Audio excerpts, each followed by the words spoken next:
This story begins in a small village in Sudan, not far from which lies a shrine. Every year on a specific day, a sheikh arrives there for a few days, and villagers go to receive his blessings. Among them are Sakina and Alnor, a married couple who have recently had a child named Muzamil. They visit the sheikh to seek blessings for their newborn son. But the sheikh makes a chilling prediction that shakes them to their core. He tells them that their child will only live until the age of 20. Hearing this, both Sakina and Alnor are devastated.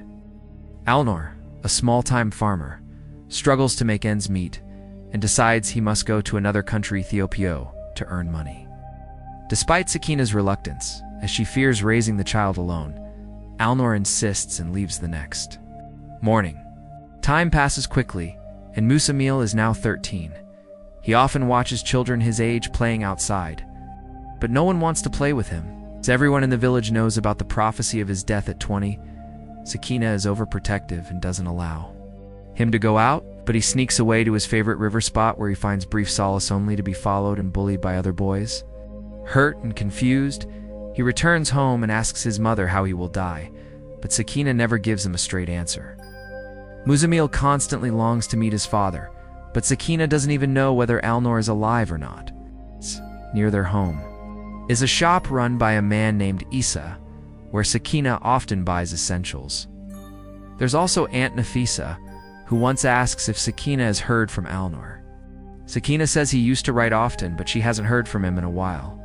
Later, an imam suggests that Muzamil should be brought to the mosque to learn the Quran. But Sakina questions the purpose of such learning for a boy with few years left. Eventually, the imam convinces her. Sakina, who earns a living by doing embroidery work, takes Muzamil to the mosque, where many children study. There we meet Nima, a girl who lives nearby.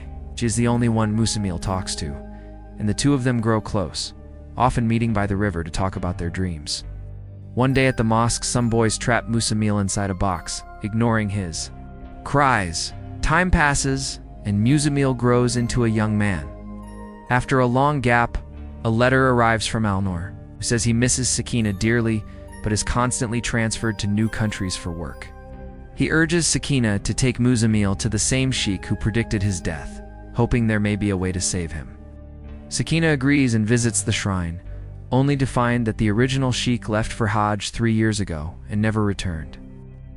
New sheikh behaves oddly, asking Muzamil to take off his shirt and touches his body inappropriately. He's telling him to surrender his remaining days to them, prompting Muzamil to leave immediately. Back home, we see Sakina drawing tally marks on the wall, counting the days of Muzamil's life as they pass. Muzamil begins working at Isa's shop, opening and closing it daily. Aunt Nafisa, who owns a beloved horse, confides in him, saying she trusts him to care for the animal after her death. Meanwhile, Muzamil and Naima fall in love. Although happy, Muzamil is still haunted by the prophecy. One day, Sakina asks him to stop working at the shop and stay close to her for the remaining days of his life. But Muzamil insists on going to town for work. Ignoring her pleas, he goes to the shop where Isa hands him a bag and instructs him to secretly deliver it to the English house outside the village. Muzamil reaches the place and meets a man named Suleiman, who pays him for delivering bottles of alcohol. Though disgusted, Muzamil controls his anger and returns to confront Isa about selling something forbidden in Islam. Isa dismisses his outrage calmly. Muzamil continues to deliver alcohol to Suleiman, who is hated in the village for drinking and having relations with women, including a prostitute named Al-Nasi. Suleiman once lived in Europe and returned to the village after many years. One day, seeing Muzamil counting his fingers, Suleiman mocks him and asks if he doesn't know how to count. Muzamil replies that he never learned math but has memorized the Quran. This reminds Suleiman of his own rebellious past when his father beat him for refusing religious learning, which eventually drove him to leave the village. Inside Suleiman's house, Muzamil sees photos of European women dancing, beauty he has never seen before, along with a video camera and film reels from Suleiman's days working in videography abroad. Just as Muzamil is about to leave, he encounters Al-Nasi at the door, confirming the village rumors. The next day, Suleiman tells him more about Europe, describing its beauty and vibrant life. Hearing this, Muzamil begins to dream of one day escaping the fate predicted for him and experiencing a life beyond the village. Let me know if you want the asterisk rest of the story translated asterisk. A summary or a script-style version? Sure. Here's the entire passage translated into English in one long paragraph. As you requested, until now, Muzamil believed that his entire world began and ended in this village. But Suleiman truly enjoyed talking to him, told Muzamil. Tomorrow, I'll show you a film on this screen. Muzamil had never seen a film in his life, but he politely refused, saying he had a Quran recitation test at the village mosque the next day, and that he would be reciting in front of everyone. He invited Suleiman to attend if he wished, but Suleiman didn't respond. The next day, Muzamil's test began, and many villagers gathered to watch. His mother, Sakina, was also sitting among them. Muzamil gave an excellent performance, and everyone praised him. Suleiman watched from a nearby window. Since he wasn't welcome in the mosque, no one liked him in the village. Some people sitting nearby whispered that all this effort was pointless, since Muzamil wouldn't live past 20. Hearing this, Sakina's grief resurfaced, but at the same time, she felt proud of her son's talent. That night, Muzamil went back to Suleiman, who finally showed him a film. Watching a movie for the first time in his life, Muzamil was fascinated and praised Suleiman's videography skills.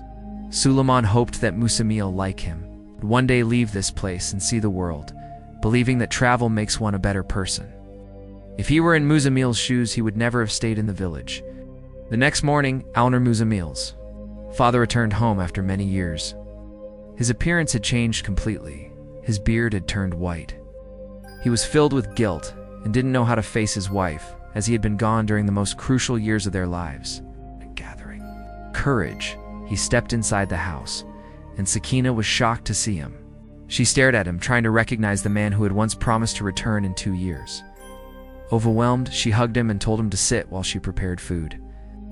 Alnor, feeling broken, remained quiet. Life's hardships had taken everything from him. When Muzamil returned home and saw his father, he stood there staring.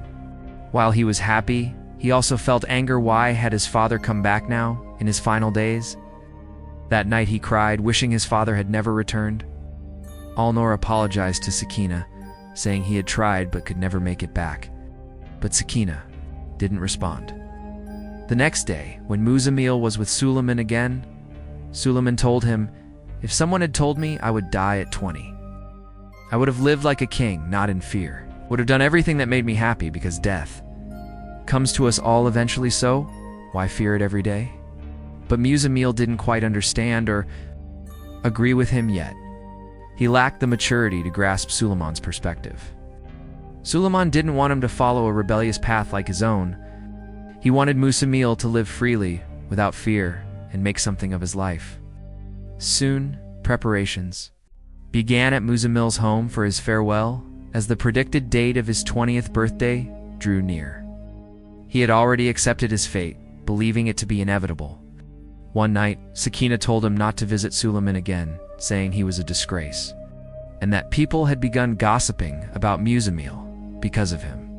Meanwhile, Nima's family was arranging her marriage, and she would soon be wed. The next day, she visited Muzamil and told him everything. But he felt helpless. What could he possibly do when his own days were numbered? Naima urged him to talk to her mother at least once, hoping she might agree, but Muzamil couldn't bring himself to do it. Everyone in the village knew he would die soon. What could he say? On the other hand, Alnor and Sakina were looking for a peaceful place to bury their son once he passed. A week passed, and Suleiman hadn't seen Muzamil. He grew worried, since Muzamil used to visit him daily without fail. One day, Suleiman went to the mosque and found him there. Muzamil told him, "I have to stay here until I turn 20. Suleiman asked why he hadn't come to see him all this time, but Muzamil didn't answer clearly. In truth, Sakina had forbidden her son from visiting Suleiman any longer. Let me know if you'd like the final portion translated to, or want this rewritten in a movie script or narration format. Sure, here's the entire final part of the story translated into English in one long paragraph. Just as you asked, seeing Muzamil begging for forgiveness, deeply saddened. Suleimani realized that even Muzamil had begun to think and behave like the rest of the narrow-minded villagers. Suleiman told him that just because the sheik made a prediction doesn't mean it has to be true. Predictions can be wrong. But Muzamil was unwilling to listen. As he left, Suleiman said, "If you've never committed a sin in your life, what are you even seeking forgiveness for?" The next day, Namaz's mother came to the shop to buy some items for Namaz's engagement, which was happening that evening. This news shattered Muzamil because he loved Naima deeply.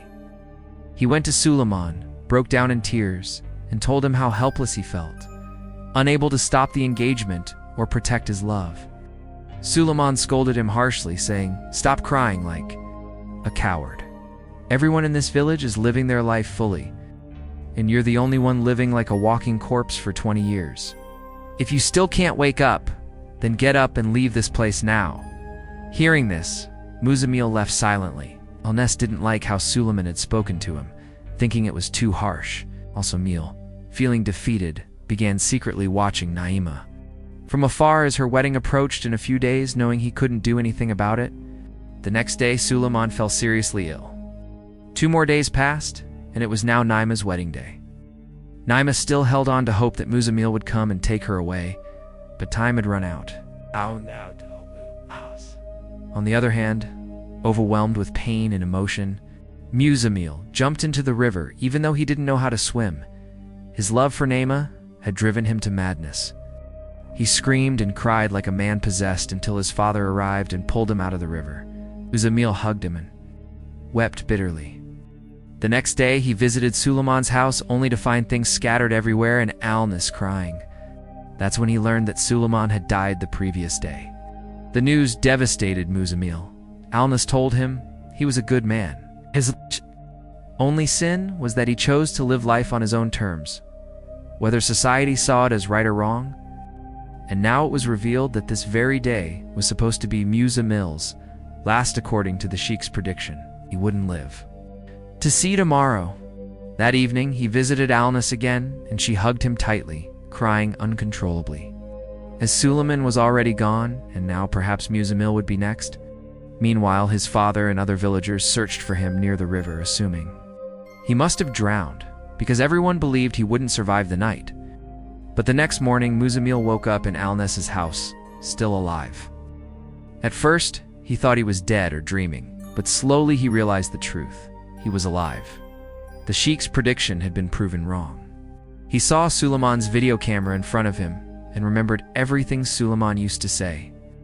In that moment, Muzamil decided to start a new life. As he stepped out of the house, he ran as fast as he could, feeling like the sun of his life had just risen. He ran until he reached the road outside the village where a truck was passing by on its way to the city. He chased after it with all his strength. He was never going to return to that village again. Everyone there already believed Muzamil was dead. And with that powerful symbolic scene, the movie comes to an end.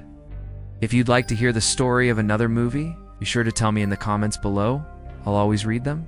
And thank you so much for all your kind and thoughtful messages.